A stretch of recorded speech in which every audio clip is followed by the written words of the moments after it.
Pension മുടങ്ങിയതിൽ പ്രതിഷേധിച്ച റോഡിൽ കസേരയിട്ടിരുന്ന 90 വയസ്സുകാരിയുടെ സമരം തുടരുന്നു. ഇടുക്കി വണ്ടിപ്പെരിയാർ കറുപ്പുപാലം സ്വദേശിനി പൊന്നമ്മയാണ് പ്രതിഷേധിക്കുന്നത്. ഇന്നലെ വൈകിട്ട് 1.5 മണിക്കൂർ നടത്തിയ സമരം ഇന്ന് വീണ്ടും തുടങ്ങിയിരിക്കുകയാണ്. നന്ദുഷ തയ്യാറാക്കിയ റിപ്പോർട്ട് കാണാം. ഇടുക്കി കറുപ്പുപാലത്ത് 90 വയസ്സുള്ള പൊന്നമ്മ എന്ന വയോധിക സ്വന്തം 5 മാസത്തെ പെൻഷന്റെ മുടങ്ങിക്കിടക്കുന്ന 5 മാസത്തെ പെൻഷൻ ആവശ്യപ്പെട്ടുകൊണ്ട് സ്വന്തം വീടിന് മുന്നിലെ റോഡിലിരുന്ന് പ്രതിഷേധിക്കുന്ന അതിദയനീയമായ ഒരു കാഴ്ച നമ്മൾ ഇന്നലെ കാണുകയുണ്ടായി. ആ പൊന്നമ്മയും മകനുമൊക്കെ നമ്മളോടൊപ്പമുണ്ട്. അവരുടെ അതിദയനീയമായ ഒരു സാഹചര്യം, അതായത് സ്വന്തം വീട്ടിലെ അടുപ്പ് പുകയാൻ ഉള്ള സാഹചര്യം പോലും ഇല്ലാത്ത അതിദയനീയമായ അവസ്ഥ അവർ നമ്മളോട് വിശദീകരിക്കും.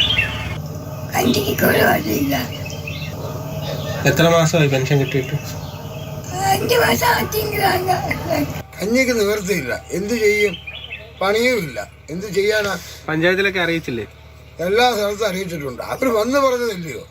പിന്നെയും ചെയ്യാതെ ഇരുന്നിട്ട് കഞ്ഞിക്ക് നിവർത്തിയില്ല. എന്നാ ഈ പട്ടികൾ ചാകാൻ പറ്റുമോ? ഇത് കഞ്ഞി കുടിക്കാനല്ലേ ഈ പെൻഷൻ. അല്ലാതെ അമ്മ മരിച്ചു കഴിഞ്ഞിട്ട് അമ്മയ്ക്ക് അടിയന്തരം നടത്താനുള്ള പെൻഷനൊന്നും അല്ലല്ലോ ഇത്.